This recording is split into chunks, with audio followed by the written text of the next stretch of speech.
The call came at midnight. I shouldn't have answered, but curiosity, and the promise of easy money, made me pick up anyway. A voice, hollow and thin, whispered, "It's already waiting."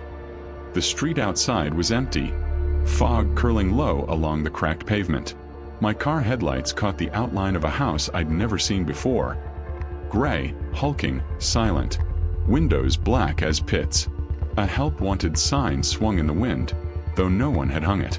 The front door creaked before I could reach for the handle, as if it knew I was coming.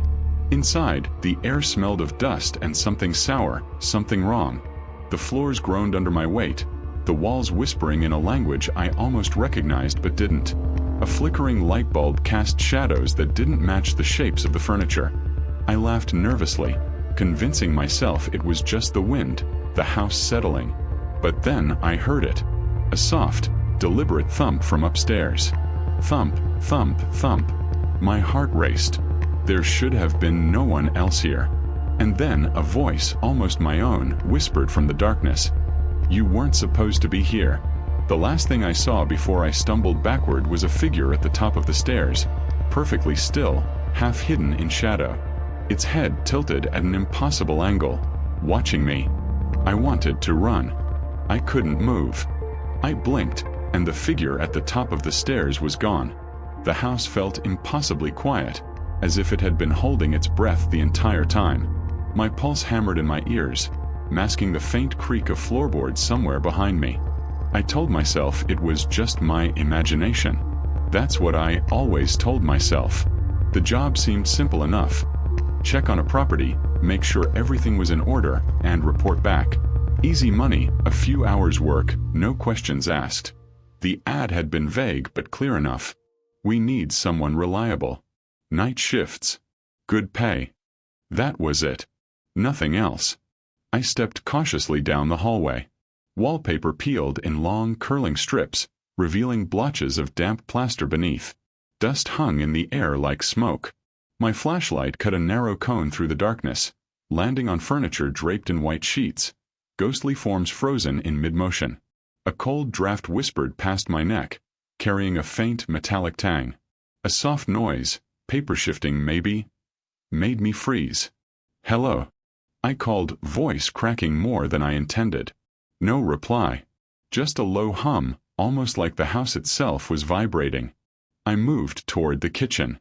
Cabinets were open, doors swinging slightly, though I had not touched them. A mug teetered on the edge of the counter, then fell with a muffled clatter, bouncing once before resting upside down. My stomach tightened. I'm imagining it. It's nothing. Then I saw it. A photograph, tucked under the edge of a dirty cutting board. A family, smiling. But the faces, none of them moved, none looked quite real. Their eyes were too dark, too hollow, as if the film itself had absorbed something. I dropped the photo, but it landed face up again, perfectly positioned for me to see. "You shouldn't be here," a voice said, soft and deliberate, coming from the hallway behind me. I spun around, heart hammering, flashlight sweeping across the dark. Nothing. Just shadows stretching across the walls. I laughed shakily. I'm tired. I'm tired. Just nerves. I forced myself to explore further. There was a staircase leading to the second floor, partially hidden in darkness.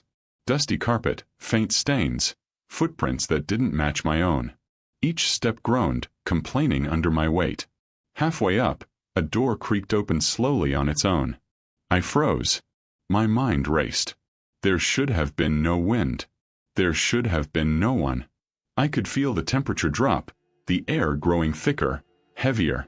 A faint humming sound came from inside the room, almost melodic, almost inviting. I pressed my ear to the door, trying to pinpoint the source. And then I saw it, a small wooden box on the floor, edges worn, a latch slightly open. My curiosity fought with my fear. I stepped inside. The box contained papers. Old, yellowed, handwritten notes in a cramped, jagged script. Some were diaries, some warnings. One line leapt out. "Do not trust what watches from the corners. It knows your name." My skin prickled.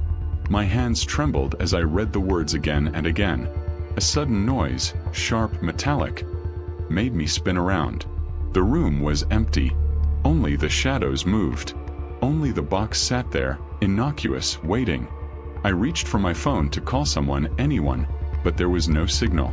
Not even a flicker. My thumb hovered over the dial, a pit of unease forming in my stomach. Then the whisper came again, closer this time, almost right behind my ear. "It's too late." I bolted from the room, fumbling down the stairs. The hallway seemed longer than before, the shadows stretching and twisting in impossible ways. A door slammed somewhere above me, echoing through the house like a gunshot.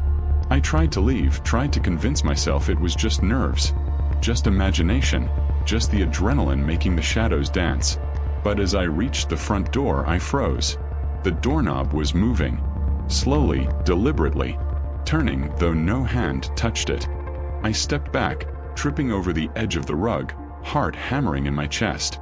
And then I saw it, standing just outside the glass panel of the door, a figure tall, featureless in the dim streetlight, head tilted at an impossible angle.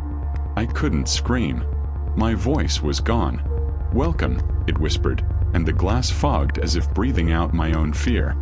I don't remember how I got out of the house.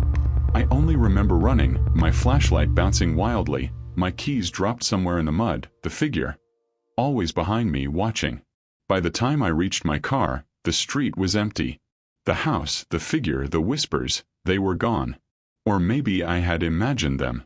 But my phone buzzed. One message. Unknown number. "You agreed to stay.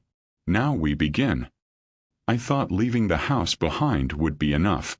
I thought the figure, the whispers, the impossibly angled head were confined to that night, that fog-laden street, that cursed building. But when I opened my apartment door, I realized that fear doesn't stay put. It follows. At first, it was subtle. My keys weren't where I had left them. Just a few inches to the left on the counter. I told myself I had been tired, distracted. But then the small noises started. The scratching at the doorframe, soft thumps in the ceiling above, whispers just under the threshold of hearing. Each night I returned from my shifts, the apartment felt different. Objects subtly shifted. Shadows lingered longer than they should. I tried to rationalize it. My friends said stress could do strange things. One text from my roommate who had moved out months ago only made me laugh nervously. "Don't let your imagination run wild." I didn't reply. The next day, I went back to the property, under the pretense of checking for lost items. I told myself it was responsible. Maybe the house had been abandoned for too long. Maybe the previous tenants, if there had even been any, had left something behind.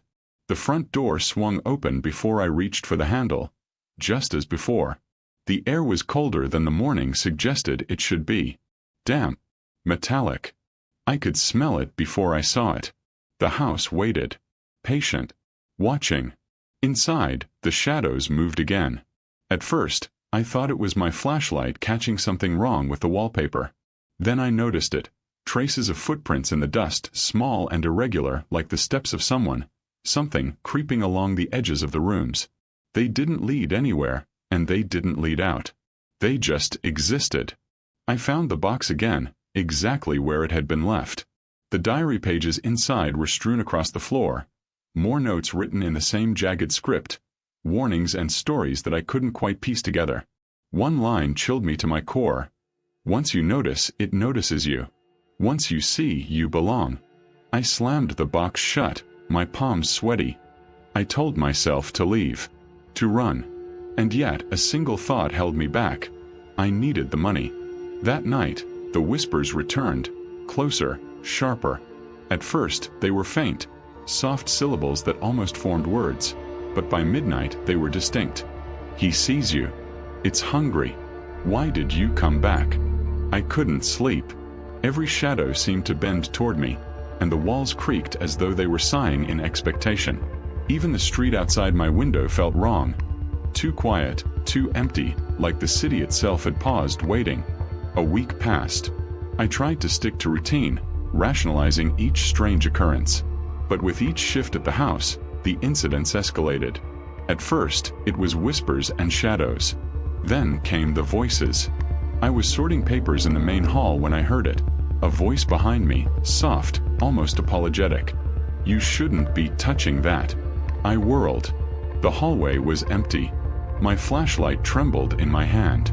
Dust hung heavy, glowing faintly in the beam, but no one was there. I backed toward the stairs. The voice followed, echoing in my mind rather than my ears. "You can't leave now. You never could."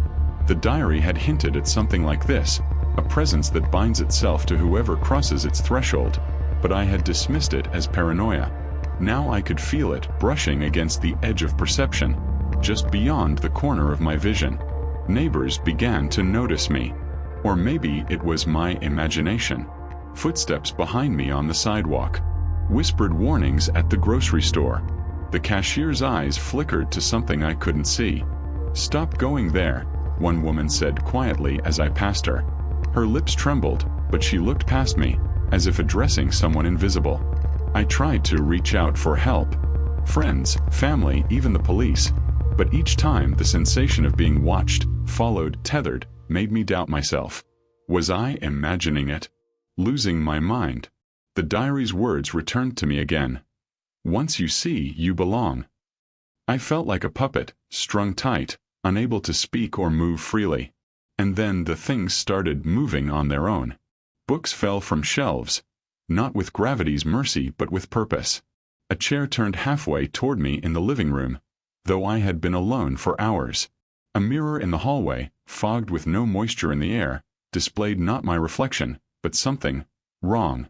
A face twisted behind me, smiling impossibly. I spun around. Empty hallway. I stopped trying to rationalize. I stopped asking myself whether it was real. I began asking, what does it want? One night, I returned to the house determined to confront whatever it was. The front door groaned as I opened it, a sound that felt like the building exhaling in amusement. I ascended the stairs, flashlight slicing the darkness. Every step echoed. Dust motes drifted like tiny, hovering eyes. I found the room with the box. The notes were now scattered in strange, impossible patterns. Some stacked neatly, some floating inches above the floor. And a single new note had appeared, one I hadn't seen before, written in the same jagged script. The first night was only a test. Tonight we begin. My blood ran cold. My pulse hammered. A sense of inevitability settled over me. There was no choice left. No exit. No easy way to leave. I didn't see it first. I felt it. A presence heavier than the air itself pressed against my back. I wanted to run, to scream, to drop to the floor and curl into a ball. But my legs moved forward, compelled by something I could neither see nor resist. The whispers became voices, overlapping, urgent, accusing. "Why did you come back? You agreed. Now you stay." I stumbled into a corner of the room. There a figure emerged, or perhaps it had been there all along. Its form was humanoid, but distorted. Limbs bent in wrong angles, shadow pooling where light should reflect, eyes that were too dark, too knowing. It tilted its head, observing, waiting. I tried to speak. My voice caught in my throat. I just need. It interrupted with a whisper, closer than the air, colder than winter. "It's never enough." The box rattled, tumbling open as if something inside had moved, shaking loose old warnings and new threats alike. Dust swirled around me. Shadows stretched. The figure moved, or I moved closer. I couldn't tell. Reality itself seemed to bend.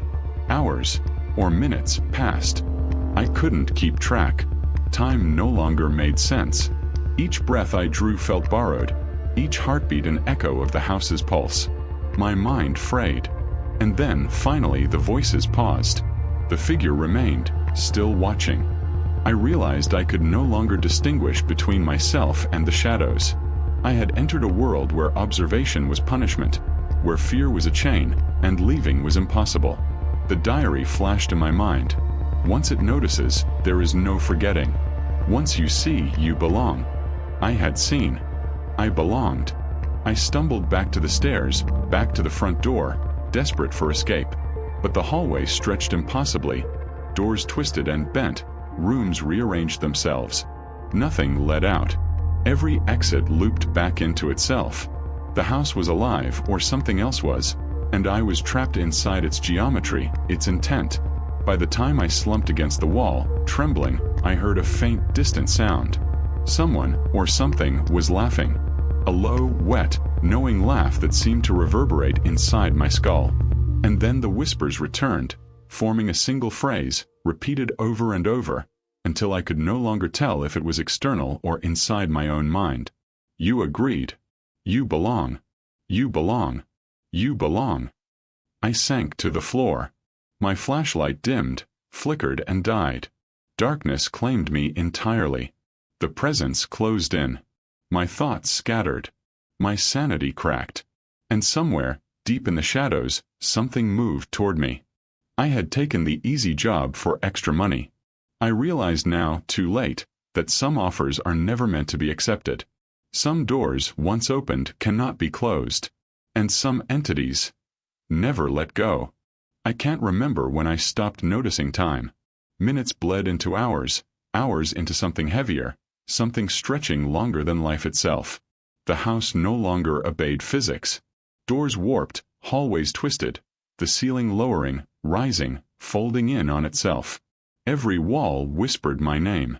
Every shadow leaned toward me. The figure that had haunted me, the impossible, twisted humanoid, was everywhere and nowhere. Sometimes I thought I saw its full form, other times just a suggestion, a bent shoulder, a glint of hollow eyes, a reflection where no mirror existed. And it was patient, calm, waiting. I tried to run. The stairs I had climbed before now spiraled endlessly. I counted steps. 500, 600. My legs ached, my lungs burned, but I could not reach the door. The front entrance had become a mirror, reflecting not the street outside, but the warped interior of the house itself. There was no escape. I stumbled into the main hall. The box, the cursed box, the diary, the notes, was there, open, spilling papers like a river of warnings. I picked one up, hoping for some clue, some plan, some ritual I could follow to save myself. My eyes raced over the jagged handwriting. Resistance is futile. Observation is consent. Belonging is eternal. A soft laugh filled the room. Low, wet, predatory. I spun but saw nothing. Why are you running? A voice whispered directly into my skull. It's already begun. You agreed. You belong. I screamed. My voice bounced off the walls, swallowed by shadows. The figure materialized in front of me. Or perhaps I had become part of its creation. Limbs bent at impossible angles, eyes black voids reflecting mine, mouth opening wider than humanly possible. You came back, it hissed. The sound was wet, gurgling, filled with anticipation. You couldn't resist. They never do. I tried to strike it. My hand passed through air thick as velvet, touching nothing. Objects around me responded without guidance. Chairs slammed into walls, books flew off shelves, paper spun like torn leaves in a hurricane. And then the whispers multiplied. They were no longer one voice, but hundreds, thousands, speaking simultaneously, overlapping, accusing, urging, condemning. You agreed. You belong. You belong. You belong. I collapsed to the floor, shielding my head. My thoughts shattered into fragments. Every memory, every dream, every plan I had vanished under the weight of impossibility. The room folded around me. I glimpsed the ceiling below me, the floor above. Walls stretched to infinity. A window opened into another room that shouldn't exist. I clawed at the diary, desperate for guidance. The pages flipped themselves, revealing one final line, scrawled in jagged urgency. Confront it. You cannot escape. Only acknowledgement may delay it. I lifted my head. The figure loomed over me now, impossibly tall, features twisting and reforming like smoke. Its gaze pierced me. For the first time, I understood that the house, the box, the whispers, they were an extension of it, a hive of attention feeding on my fear. Who are you? I croaked, voice cracking. The figure's mouth opened impossibly wide, and a sound like every scream I had ever heard rolled from its throat. Then it spoke, clearly, slowly, each word a blade. I am what you invited in. I am what you could not refuse. I am the work you accepted for easy money. I tried to back away. The floor rippled beneath me. Stairs rose where none had been. The front door was gone. Windows displayed my own terrified reflection, twisted and grinning back at me. The air grew thick, almost liquid. Breathing became impossible. I coughed, choked, and collapsed again. The figure bent down, tilting its head. Its eyes bore into mine, and for a moment, just a heartbeat, I thought I saw recognition. Familiarity. Do you see now? It whispered. The words echoed inside my skull. This was never a job. This was always you. Panic clawed at me. I scrambled toward what I thought was the exit. Doors multiplied. I ran through a hallway that grew longer as I advanced, the walls pulsing like lungs. My footsteps sounded loud, deafening. The whispers turned into laughter, distorted, overlapping, insane. I tripped over something soft. A child's shoe. A hand. I couldn't tell. Shadows pooled beneath me. I scrambled to my feet. The figure emerged again, closer this time, impossibly large, stretching over the ceiling. Its voice was everywhere. You cannot leave. You agreed. You belong. Always. Desperate, I clawed at the nearest wall. My fingers passed through plaster and wood. The house warped in response, folding inward, swallowing light. I screamed, a sound so pure with terror it felt like my soul leaving my body. Then I saw them. Or perhaps imagined them. Figures in the corners of the room, indistinct but human-shaped, watching. Faces familiar and grotesque, mouths moving silently, eyes empty yet piercing. They were previous workers, previous victims, previous humans who had taken easy jobs and vanished. A whisper from one of them, soft but distinct. Don't fight it. You only make it hungrier. I collapsed fully now, shaking, tears streaking dirt and dust. The figure leaned close. I could feel its presence inside me, around me, under my skin. The whispers intensified, chanting, "Belong, belong, belong." A part of me wanted to surrender, wanted to end the struggle. Another part, the part still human, still clinging, fought.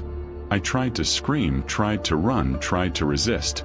But the house, the entity, the whispers, they all pressed in. There was no door, no ceiling, no floor. Only it, only the inevitability of what I had accepted. And then, in a fleeting moment, I understood. The horror was not just outside me. It was inside me. Every choice I had made, every easy decision, every shortcut, each had been an invitation. I had seen it, noticed it, returned to it, and now it was mine, as I was its. The figure pressed closer, and the air quivered. Shadows detached themselves from walls and pooled around me. Whispers became words I could no longer translate. My vision blurred, reality bending so sharply that the house, the hallway, the room, they all became one infinite void. I screamed, but no sound left my throat. I tried to move, but my body obeyed only the figure's will. The diary slipped from my hands, pages scattering, spinning into the air, then vanishing. The box rattled violently, as if alive, opening and closing in rapid succession. You agreed, it said, calm now, almost tender. And now you belong. I felt myself dissolving, not physically, but in a sense far worse. Thoughts, memories, fears, regrets, they all unraveled and coalesced into one singular awareness.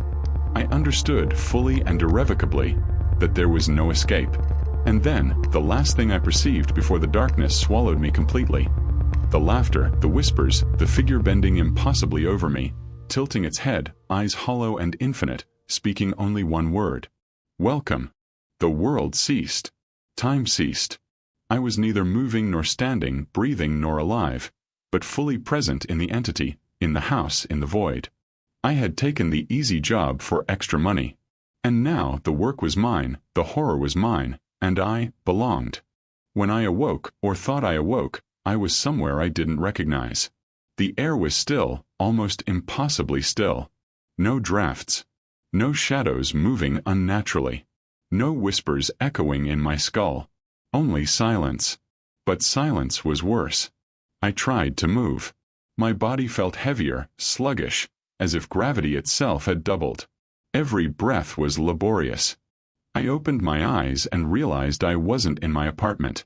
I wasn't in the house. I wasn't anywhere I had ever been.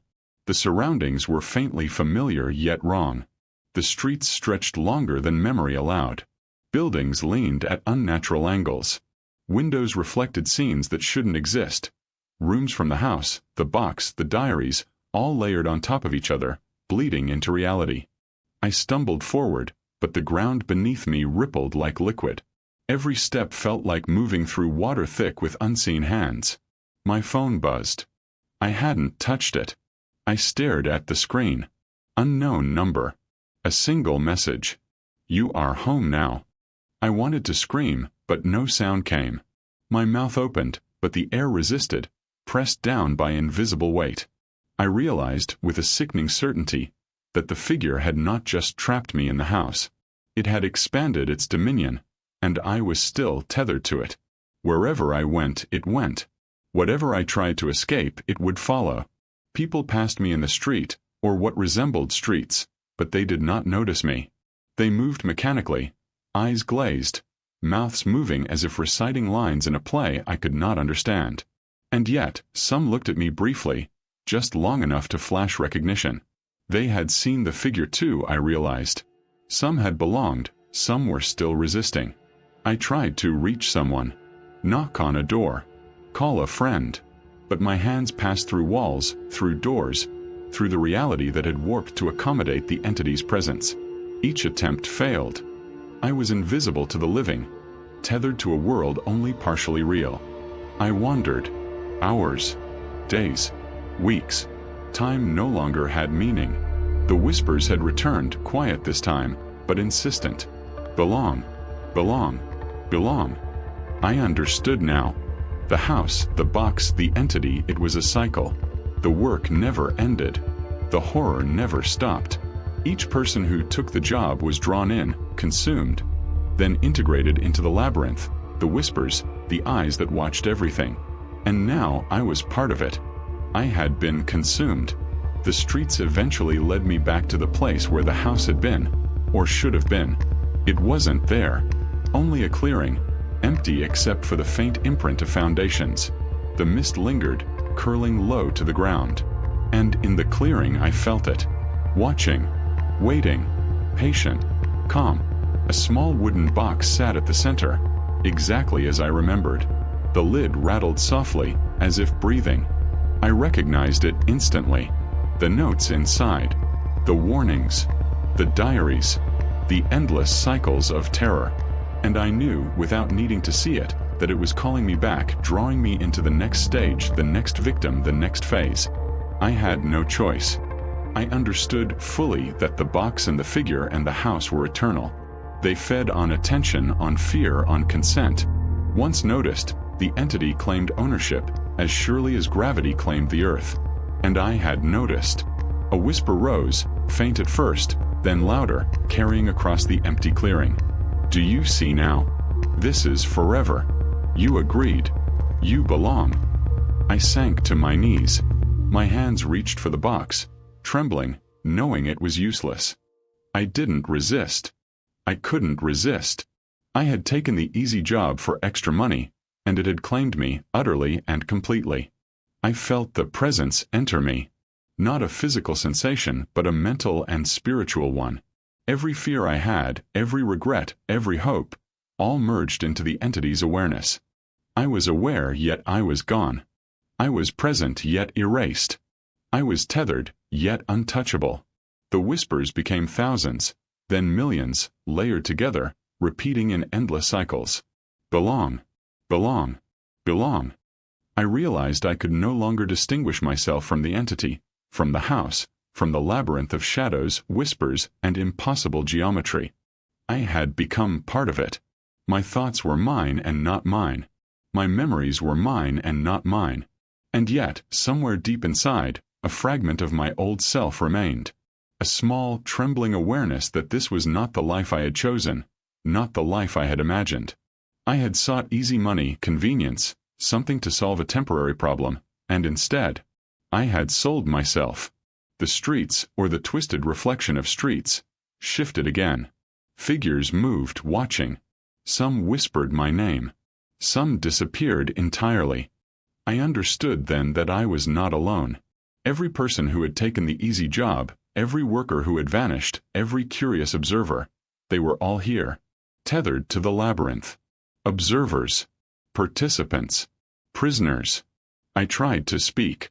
Words formed in my throat but would not leave. I screamed silently, an internal scream that carried through the whispers, bouncing off invisible walls. And yet no one answered. No one could. The entity had made sure of that.